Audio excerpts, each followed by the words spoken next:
सम्मतनानदं वीरेशं तयोगहणम् अग्रलगमवाहनम् अट्टगुणाहन्ति सिद्धाणम् तौ सिद्धे नैसिद्धे संयम सिद्धे चरितसिद्धेय प्राणं निदर्शनं सिद्धे शीर्षा नमस्यामि इच्छामि वन्ते सिद्धभक्ति कावसुगतस्सालोचयम् सम्मरणं सम्मदन्तं सम्मज्जजित्ताणम् अट्ठव्यगमयपमुखाणम् अट्ठगुणसम्पन्नाणम् उड्डलयमतीयमिपैतीयाणम् तौ सिद्धाणं नैसिद्धाणं संयम सिद्धाणं चरितसिद्धाणम् अतीतानां गतवर्तमानकालते सिद्धाणं सत्सिद्धाणं निश्चयकालम् अज्यमे पूज्यमे वन्दामे नमस्यामि दुःखको वैलाम् सुवैगमनं समाहि मरणं जैन गुणसम्पत्ति मज्जम्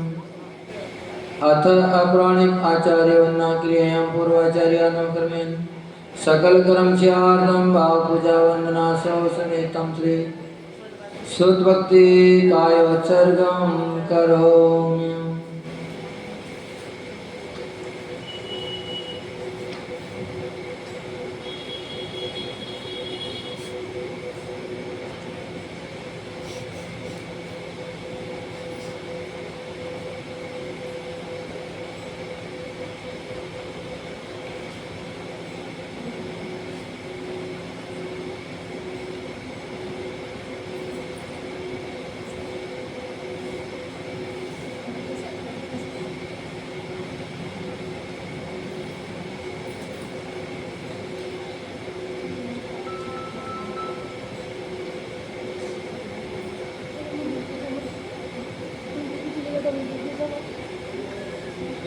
सुजतिपार्गेभ्यः स्वपरिमतिभावना पटिमतिभ्यः सुचैतपोनिधिभ्यो नमो गुरुभ्यो गुणगुरुभ्यः छत्तीसगुणसमज्ञे पञ्चविहाचारणकरणसन्दर्शे शिष्यानुज्ञकुशले धम्मायिर्ये सदा वन्दे गुरुभक्तिसंयमेणीय तरन्ति संसारसागरं घोरं क्षीणति अट्टकमं जरणं मरणं न पावन्ति ए नेत्रं मन्त्रहोमनिरता ध्यानाग्निहोत्राकुला सत्कर्मापिरभोस्तपोदन्दना साधु क्रिया साधुवा शीलप्रावरण गुणप्रहरणश्चन्द्रार्कते ज्योतिका मोक्षद्वारकपाटपाटन्वता पीडन्तु मां साधुवा गुरुः पान्तो नो नित्यं ज्ञानदर्शननायिका चारित्राणो गंभीरा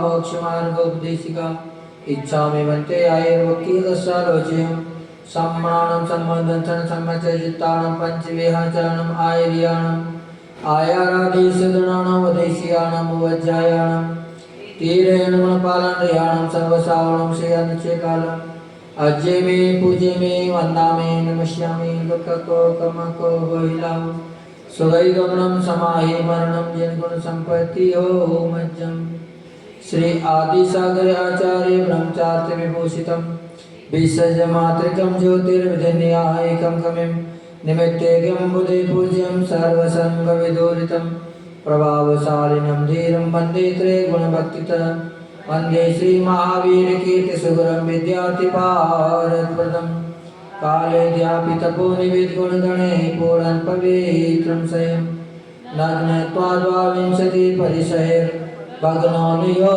योगिराट् कायान्मानकबोधकष्टकोयरात् संसारपातो निधे कल्पान्तकालवचना विषया गुरूणां लोकोत्तरातिर्गुणस्तवनं प्रशंसा स्वामिन् नमोऽस्तु शिरसा मनसा वचोभिः दद्यां सिमल विमल सागर सूर्यवर्या स्वाध्याय ध्यान तप त्याग महान मूर्ति सिद्धांत सारि कुशलोचन देव भक्त्या महावीर कीर्ति गुरुवर्य सुपट्ट शिष्या नित्यं नमामि सुरसन्मति सागराय तोभ्यं नमो रविसमातव तेजकाय तोभ्यं नमो शशि समुज्ज्वल वैभवाय तोभ्यं नमो दुरितजालविनाशनाय तोभ्यं नमो गुरुविराग शिवकृताय तोभ्यं नमो परमरूप दिगंबराय तोभ्यं नमो सुजिनशासनवर्धनाय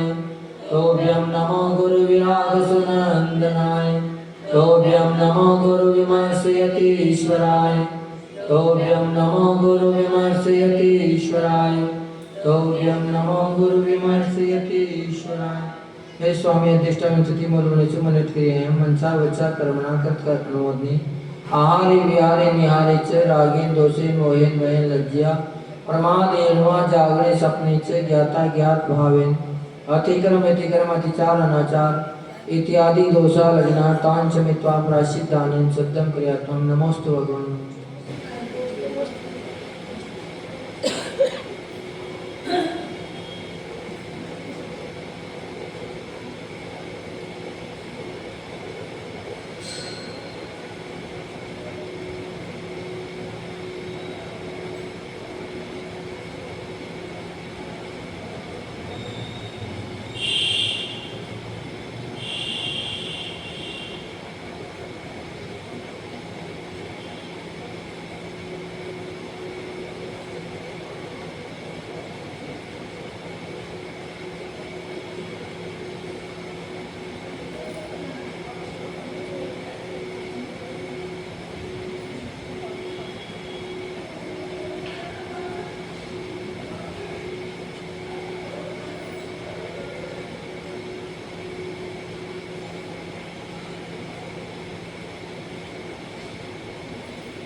देव देवादेव भगवान श्री शांतिनाथ भगवान की जय। परम पूज्य राष्ट्र की शमणाचार्य गुरुदेव विमल सागर जी महामुनिराज की जय। जिनागम पंथ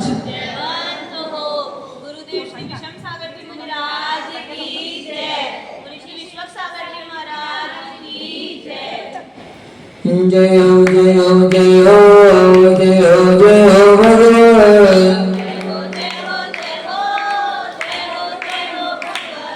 जय हो जय हो जय हो जय हो जय हो भगवान जय हो जय हो जय हो जय हो शांति भगवान। हम आए हैं द्वार तुम्हारे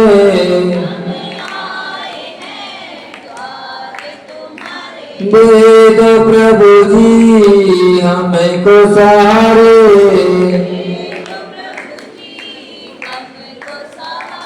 शांतिनाथ भगवन भगवन भगवन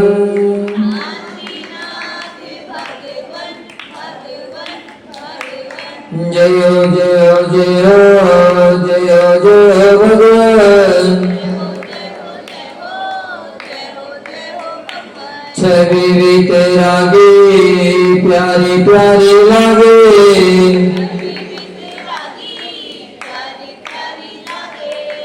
दरस जो पाया धन्य भाग जागे चरणों करो नमन नमन नमन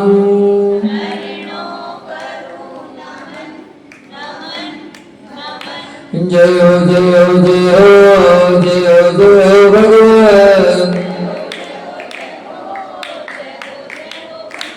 सर्वज्ञ स्वामी शरण में आया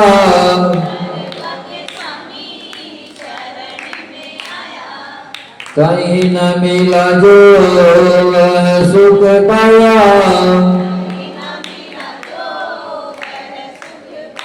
हर्षित हुए नयन नयन नयन।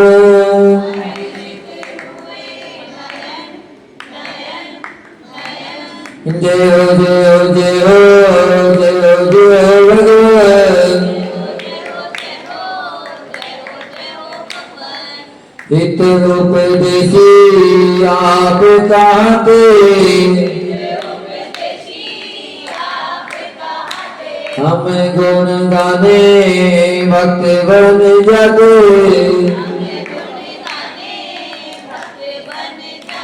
छोड़ो न अब चरण चरण चरण।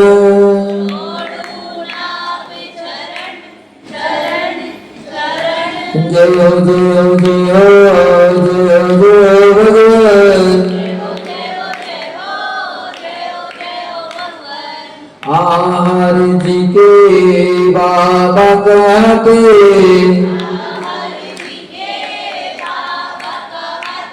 उस्मानपुर के बाबा कहते,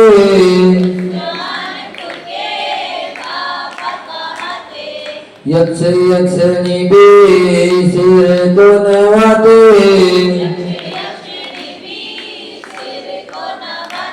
झुकते मुनिगण मुनिगण मुनिगण।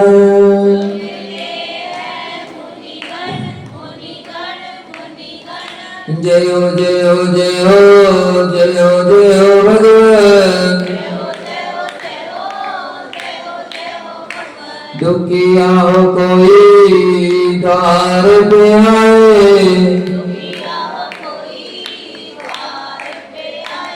हंसता हुआ ही द्वार से जाए। श्रद्धा हो पावन पावन पावन।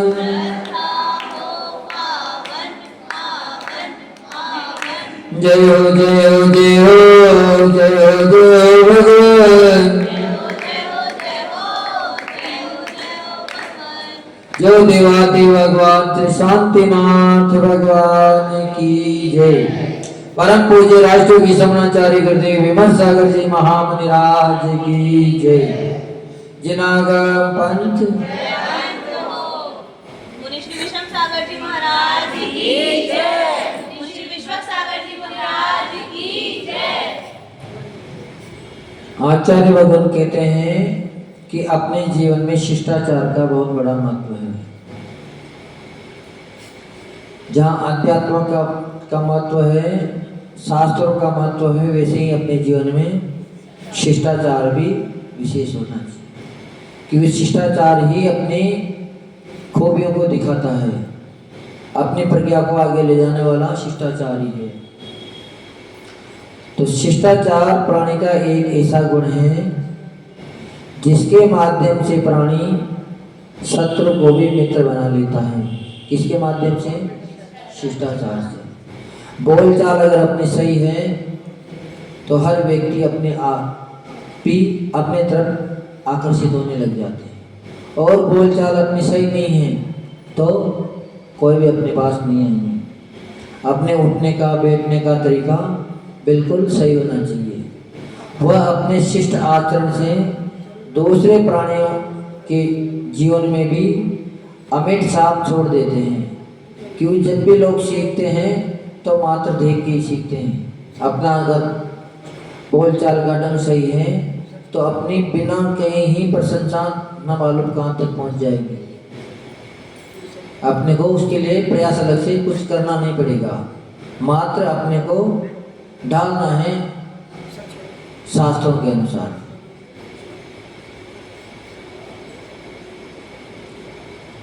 शिष्टाचार का दूसरा पॉइंट बता रहे हैं कि शिष्टाचार का आज से ही हजूरी या चापलूसी करना नहीं है। जबकि लोग अपने आप को आगे लाने के लिए या अपने आप का नाम उजागर करने के लिए चापलूसी करने लग जाते हैं। आगे पीछे घूमने लग जाते हैं। उनकी कोई गलत चेष्टा भी हो तो उसको भी सही साबित करने में लग जाते हैं, पर इससे उनका कोई कैरियर बनेगा नहीं। कैरियर कब बनेगा? जब अपना स्वाभिमान की रक्षा अपन स्वयं करेंगे। केवल मात्र चापलूसी करने से अपनी ख्याति आगे नहीं बढ़ेगी। अपन किसी को दूसरों को दिखाना भी चाहें तो सब समझते हैं कि अक्सर अपने अंदर ये ऐसी कमियां बहुत सारी है। चाहे गुरुजन हो, चाहे मित्र मंडली हो, चाहे माता पिता हो, सबको ही अपन एक ही तराजू पे तोलने की कोशिश करते हैं, पर सबकी जगह भूमिका सबकी अलग अलग है। तो अपन को कैसा होना चाहिए? एक तो अपने स्वाभिमान की रक्षा अपने को आना चाहिए। दूसरी बात, अपने को अपना व्यवहार बिल्कुल नरम होना चाहिए, मृदु होना चाहिए। भाषा अपनी हित और मित होनी चाहिए, क्योंकि भाषा अगर सही नहीं है तो अपने के अंदर कितने भी गुण अच्छे अच्छे हों, वो सब गुण अपने ढक जाएंगे। क्योंकि व्यक्ति क्या देखते हैं? बाहर में बात बोल चाल देखते हैं। कोई साधु आए हैं, विद्वान आए हैं अपने पास, तो उनके अंदर कितना ज्ञान है, कितने शास्त्रों का उनका अनुभव है, उनको कोई भी नहीं देखेंगे। लेकिन जो उनकी बोलचाल की भाषा होगी, उठ बैठ की होगी या प्रवचन की शैली होगी, उनको आप लोग देखोगे। बाद में वो अगर सामायिक भी करते हैं ना करते हो, प्रतिक्रमण करते हैं ना करते हैं, इससे आपको कोई मतलब नहीं है। आपको केवल उनकी 3 या 4 चीज़ें पार देखिएगी। अगर वो उनकी सही है तो बिल्कुल, अगर वो मूर्ख भी हैं, कहते हैं कि अगर कोई मूर्ख व्यक्ति मौनदान कर लें तो विद्वानों की सभा में भी उनकी प्रशंसा होती है, जबकि उनको कुछ ज्ञान नहीं है, बिल्कुल मूर्ख हैं, पर उसने एक गुण ऐसा अपने अंदर प्रकट कर लिया, मौन, कि जब बोलेंगे नहीं तो फिर अपनी बुराई कैसे मालूम होगी किसी को। तो अपनी भाषा शैली बहुत अच्छी होनी चाहिए, चाहे कोई भी व्यक्ति हो। अपन से अगर कोई द्वेषता भी रखते हों, फिर भी अपनी भाषा शैली बिल्कुल अच्छी होनी चाहिए। आप सभी लोग देखते हो कि हम लोग मयूर पंख की पीछे रखते हैं। क्यों रखते हैं? क्योंकि जीव रक्षा के लिए तो रखते ही हैं, पर पंख तो सभी पक्षियों के हैं। पर उनकी पंखों की एक खासियत है कि एक तो कभी भी मिट्टी ग्रहण नहीं करते हैं। धूल में भी अगर उन पंखों को डाल दिया जाए तो हिलाते ही सारी मिट्टी अलग हो जाएगी। दूसरी बात, वो पंख कभी भी पसीना ग्रहण नहीं करते हैं, क्योंकि शरीर पे घुमाते हैं तो पसीना तो रहता ही है। एक सबसे विशेष कोमल होती है, उन पंखों को अगर आँख में भी लगा दिया जाए तो आँख भी खुजली नहीं होगी बिल्कुल, जबकि एक थोड़ा सा तिनका भी अगर आँख में चल जाता है तो खुजली सी हो जाती है, आँख मिट जाती है। पर इन पंखों से, क्योंकि इसमें कोमलता है, मयूर की पहचान उसके पंखों से है, कोयल की पहचान किससे है? उसकी वाणी से है। उसी प्रकार सभ्य पुरुष की पहचान शिष्ट आचरण से होती है। अपनी पहचान कहीं से होगी? अपने आचरण से होगी। तो कोई ना कोई गुण व्यक्ति विशेष में होना चाहिए। हर व्यक्ति में कोई ना कोई विशेषता होती है और उस विशेषता से ही उसकी पहचान बन जाती है। चाहे वो क्रोध भी अगर ज़्यादा करता होगा तो उसकी क्रोध भी एक पहचान बन जाएगी कि ये व्यक्ति बहुत क्रोधी है। मान अगर होगा तो मान के लिए भी हर कोई कह देगा ये व्यक्ति बहुत घमंडी है। तो कोई न कोई पहचान अपनी होनी चाहिए, लेकिन पहचान कैसी हो तो सबको अच्छी लगे। ऐसी पहचान में ना होना चाहिए जो अपने को नीचा दिखा दे। शिष्टाचार शिष्ट व्यक्तियों के प्राण हैं। किनके प्राण हैं? शिष्ट व्यक्तियों के। एक दृष्टांत आता है शास्त्रों में शिवाजी का। जब मुगलों का साम्राज्य था तो उन्होंने एक मुगल साम्राज्य के ऊपर आक्रमण कर दिया। जैसे ही वह उनके राजमहल में पहुंचे तो उनकी बेगम साहिबा थी, वो उनको देखते ही मोहित हो गई। काय के लिए मोहित हो गई? कोई काम वासना की कोई बात नहीं थी। उनके अंदर भाव आए कि तुम्हारे जैसा श्रेष्ठ पुरुष, बलवान पुरुष, चतुर पुरुष हमारी कोख से जन्म लें। अब जन्म कब लें? उनसे सहयोग बने तब लें। तो शिवाजी तुरंत बोले क्या तुम्हें मात्र पुत्र की जरूरत है हमारे जैसे की, या और दूसरी चीज से काम है? तो उन्होंने कहा कि हमें तो केवल एक ही इच्छा है कि तुम्हारा जैसा पुत्र हमें प्राप्त हो। तो कहिए तो कोई बड़ी बात नहीं है, आपकी शर्त हमें स्वीकार है। हम आज चाहें तुम्हारे पुत्र हैं और तुम हमारी माता हो। जबकि उनके अंदर ऐसे विचार नहीं थे, विचार तो और ही थे। पर जब एक विचार उन्होंने उनके सामने रख दिए तो वह खुद ही नतमस्तक हो गए। तो कोई ना कोई खूबी अपने अंदर होना चाहिए। शिष्टाचार सम्मानित, प्रतिष्ठित, आदर्शमय जीवन का आधार है। काय के आधार है? आदर्शमय जीवन का आधार शिष्टाचार ही है।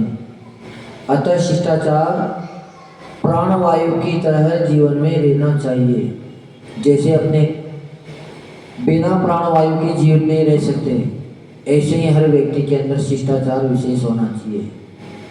जैन संतों की अगर पहचान है तो मात्र शिष्टाचार से है। और संतों की पहचान इसीलिए कमजोर है क्योंकि उनके पास बोलचाल की भाषा सही नहीं है।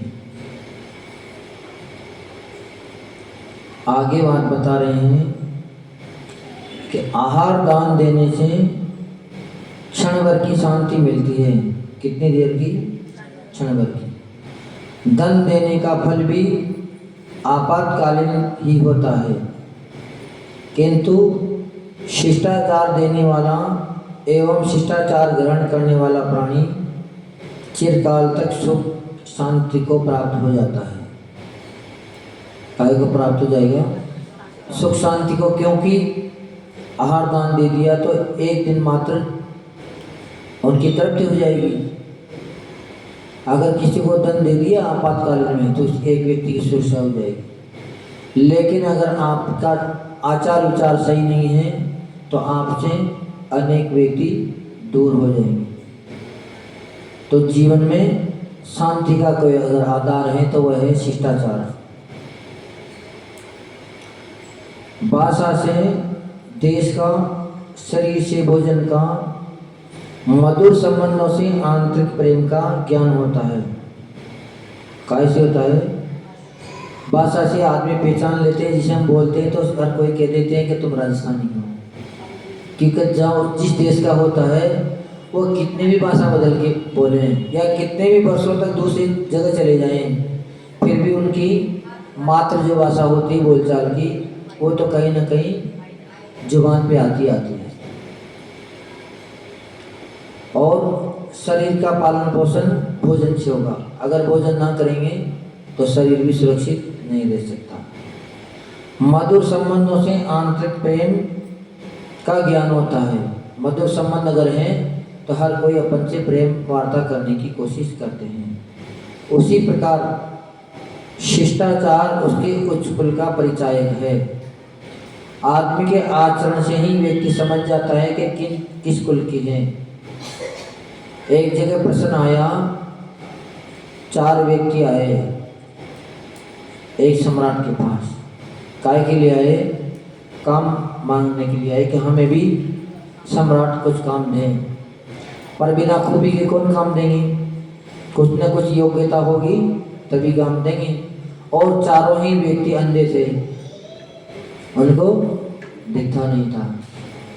पर चारों ही व्यक्तियों के अंदर विशिष्ट गुण थे। एक व्यक्ति ने कहा कि हम स्त्रियों की परीक्षा करने में विशेष माहिर हैं, जबकि उनको तो दिखता ही नहीं है, फिर भी हम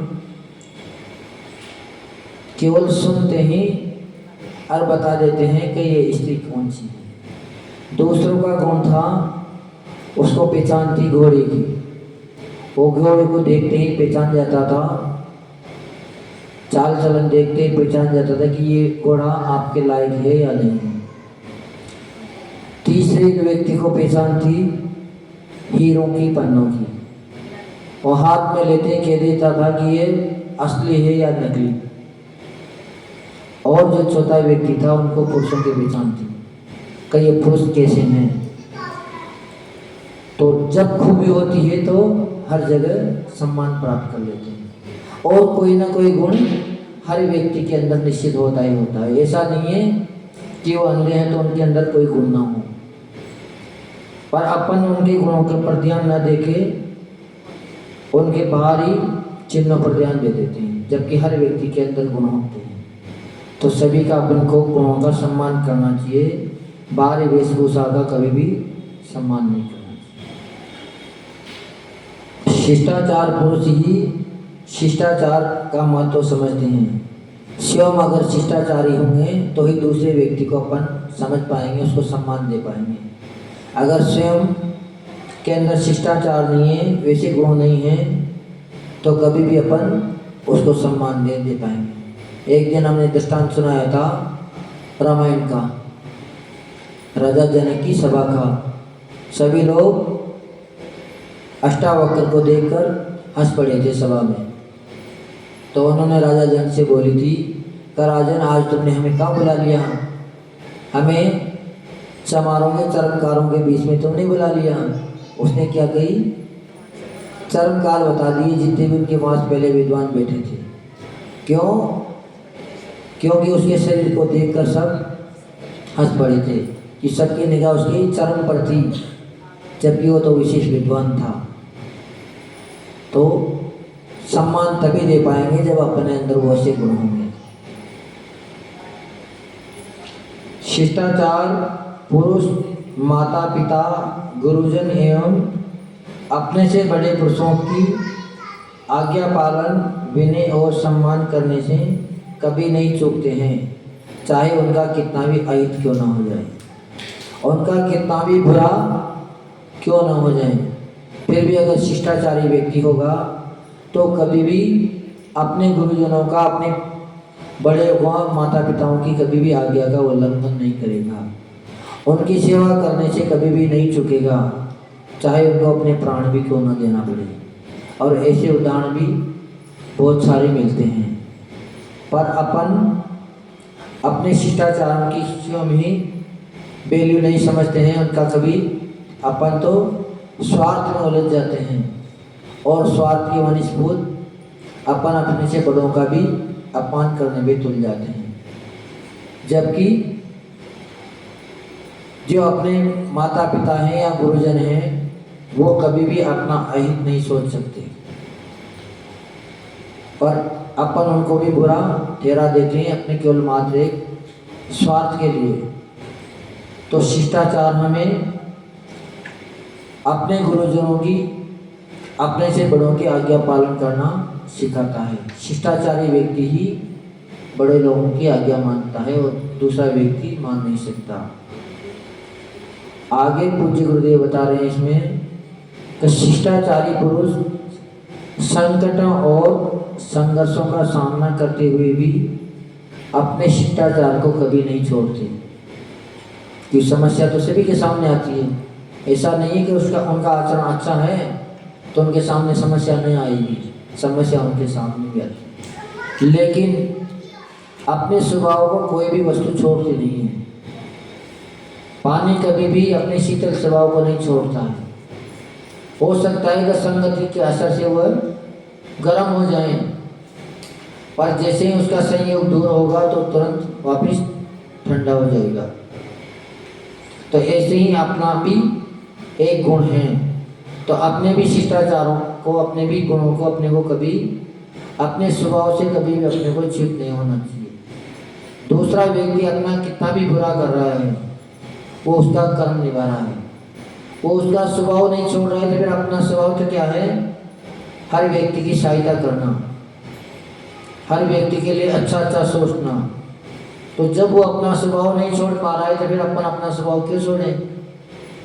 पर अपन बहुत जल्दी अपने स्वभाव को भूल जाते हैं। अपितु उस समय तो वे विशेष रूप से शिष्टाचार का ध्यान रखते हैं, क्योंकि शिष्टाचार की परीक्षा कब होगी? जब अपने ऊपर कोई परेशानी आएगी तभी तो होगी। जिसे कई लोग नीम लेते हैं तो क्या कह देते हैं कि महाराज जी बाहर की हमारी छूट है। अब जब बाहर की तुमने छूट ले तो बाहर ही तो परेशानी आएगी, घर में तो कोई परेशानी आने वाली नहीं है। तो फिर अब जब तुम्हारे परेशानी नहीं आएगी तो नीम लेने से तुम्हें क्या मिलेगा? कुछ भी फायदा नहीं मिला, क्योंकि परिस्थिति में ही नीम की परीक्षा होती है। और जब अपन अगर दृढ़ रह गए तभी उसका विशेष फल मिल पाता है। अशिष्ट मित्र की अपेक्षा से शिष्टाचार शत्रु लाख गुना अच्छा है। अपन अगर मित्र भी किसी को बनाएं तो अशिष्ट व्यक्ति को कभी भी मित्र ना बनाएं, वो कितना भी अच्छा क्यों नहीं दिख रहा हो, उससे तो लाख गुना अच्छा कौन है? शत्रु। क्योंकि अगर शिष्टाचार उसके अंदर होंगे तो वह अपना शत्रु होते हुए भी अपना अहित नहीं कर सकता, क्योंकि शिष्टाचारी व्यक्ति कभी भी किसी दूसरे को नुकसान नहीं पहुंचा सकता। हो सकता है किसी कारणवश तालमेल बिगड़ जाए, बात बिगड़ जाए, तो इसलिए आचार्य व गुरु यहाँ कह रहे हैं कि अशिष्ट मित्र से शिष्टाचार शत्रु लाख गुना अच्छा होता है। क्यों होता है? क्योंकि शिष्टाचारी शत्रु भी अमर्यादित एवं असभ्य व्यवहार नहीं करते। तो अगर वो शत्रु तो हैं लेकिन उनके अंदर इतना शिष्टाचार है कि वो कभी भी अशिष्ट व्यवहार अपने साथ नहीं करेंगे। तो जब भी मित्र बनाए तो सोच समझ के बनाए, हर किसी को अपना मित्र ना बनाए। गंध से रहित पुष्प अत्यंत सुंदर भी हो फिर भी पुष्प के समूह में से सुशोभित नहीं होता। पुष्प कितना भी सुंदर हो, अच्छा से अच्छा लग रहा हो, पलाश के फूल बिल्कुल विशेष केसर की तरह दिखते हैं, लाल रंग के होते हैं और इतने सुंदर होते हैं कि गुलाब के फूल भी नरम होते हैं, लेकिन फिर भी उन फूलों को कोई हाथ में लेने की इच्छा नहीं करता। क्यों? क्योंकि पलाश के फूलों में खुशबू नहीं आती है, मात्र रंग है। रंग के लिए ही उन पुष्पों को चुना जाता है, कलर में काम आते हैं वो पुष्प। पर अगर सुंदरता हो तो कांटों के बीच में भी क्यों ना हो पुष्प, क्योंकि गुलाब हमेशा कांटों के बीच में खिलता है, फिर भी हर कोई उसको लेने के लिए लालायित रहते हैं।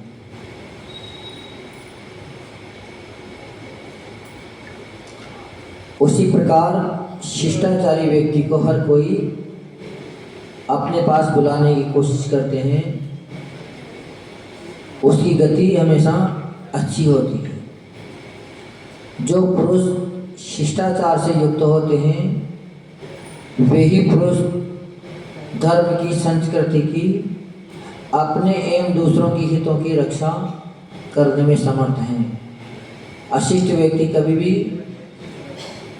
अपने समाज का या अपने परिवार का कभी सम्मान नहीं रख पाएगा, लेकिन अगर शिष्टाचार उसके अंदर है तो निश्चित ही दूर देश में भी चला जाएगा, फिर भी अपने परिवार की ख्याति सहज में ही फैला देंगे। अपन अगर विदेश में भी हैं और वहाँ जाके भी अपन कह देते हैं कि हम पानी पीना है, लेकिन कोई ला रहे तो कहते हैं कि हम बिना छन्ना पानी नहीं पीते हैं, तो आपने संदेश दे दिया, वो तुरंत पहचान जाएंगे कि ये व्यक्ति कौन है। वो सहज में बोल देंगे कि आप जैन हो, तो शिष्टाचार से अपनी पहचान विदेश में भी बन जाती है। पर होना चाहिए शिष्टाचार अपने अंदर विशेष। इसलिए सभी लोग धर्म की क्रियाओं के साथ साथ शिष्टाचार का भी विशेष ध्यान रखें ताकि अपनी हमेशा उन्नति मिले। जो परम पूज्य राष्ट्रपति समाचार्य गुरुदेव विमर्श सागर जी महामुनिराज की जय। आप क्या करें? प्रश्न मंच विश्वक सागर जी महाराज की जय। चलो प्रश्न मंच कर लें।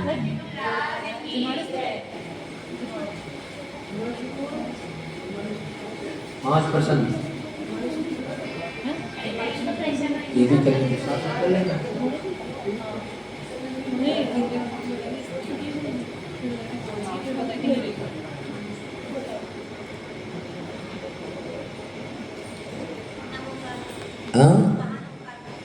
महामंत्र नमोकार, बहुत बढ़िया, बिल्कुल।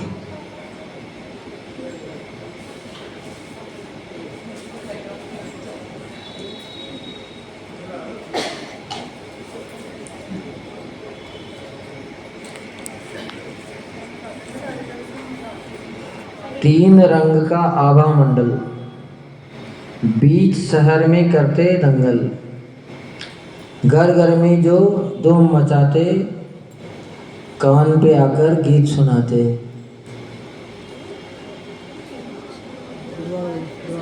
समझ में आ गई? तीन रंग का आभा मंडल। आभा मंडल कितने रंग का है? 3 रंग का है। और बीच शहर में करते दंगल, यानी शहर के बीच में दंगा करते हैं, धूम मचाते हैं। घर घर में जो धूम मचाते, कान पे आकर मधुर मधुर गीत सुनाते। हाँ, चलाओ गुड़िया, तुम बताओ। हाँ, मिर्ची नहीं है। चलो, और कौन बता रहे हैं? तुम बता रही हो, चलो तुम बताओ। इतने भी है कोई बतावे वाले? हाँ, अरे पहलवान जी बैठे हैं हमारे, बिल्कुल सही बात।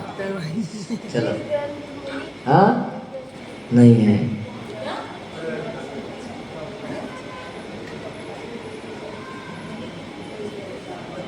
हाँ, मच्छर, मच्छर ही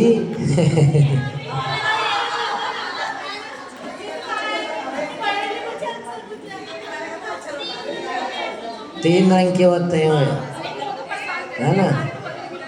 और कान में कौन आते हैं? चलो भैया, हमको प्रोत्साहन करो। और क्या?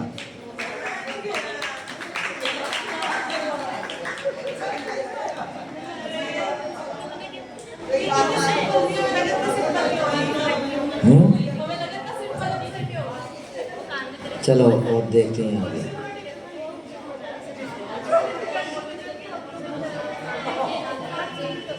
भगवान का जब हुई विहार, साथ चले ना मोटर कार, देव कमल पग नीचे धरते, जल्द बताओ कितने कितने धरते।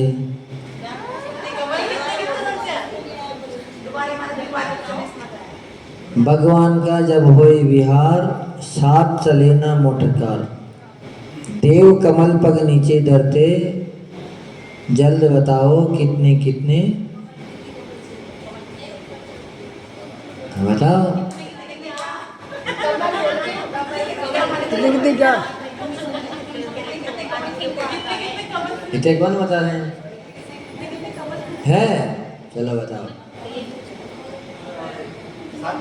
हाँ, नहीं। चलो बताओ, मुझे बताओ कितने कितने क्या? बताओ।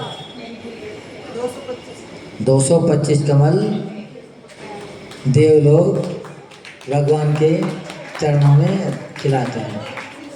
3 हो गए।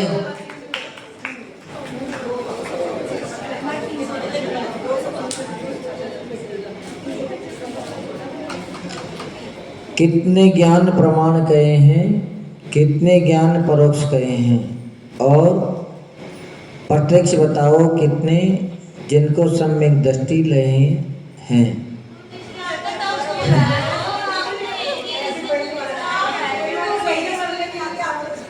सही सही तो समझा रहे हैं हम। शास्त्रों की तो हैं प्रश्न हैं। चलो सरल सरल पूछ लेते हैं।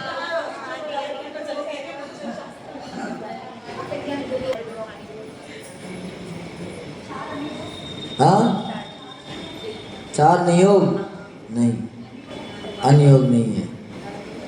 चलो पीछे बताओ।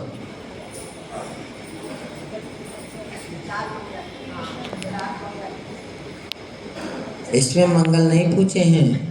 3 लोक में सबसे अच्छा श्रेष्ठ कहा है जाने बच्चा, जिससे अच्छा अन्य न कोई, 4 कहे हैं शास्त्र गवोई। शास्त्र में देव या हम दो। एक और पूछ लें फिर चलें।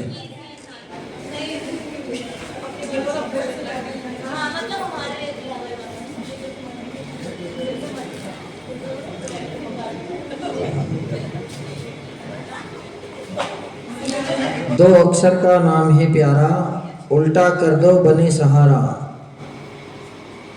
सीधा बोलो ज्ञान बढ़ाए, नाम बताए श्रेष्ठ कहाँ है। बहुत सरल है। और का उल्टा कर दो तो बने सहारा, और सीधा बोलो तो ज्ञान बढ़ाए। बताओ।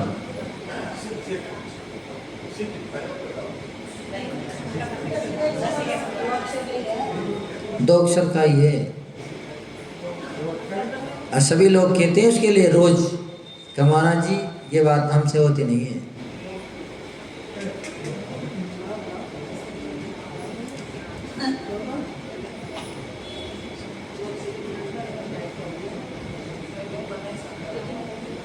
चलो इसी 3 चलो बहुत बढ़िया। अब अपने 8 बज गए, भगवान की आरती करें, बहुत बढ़िया बात है। चलो आरती।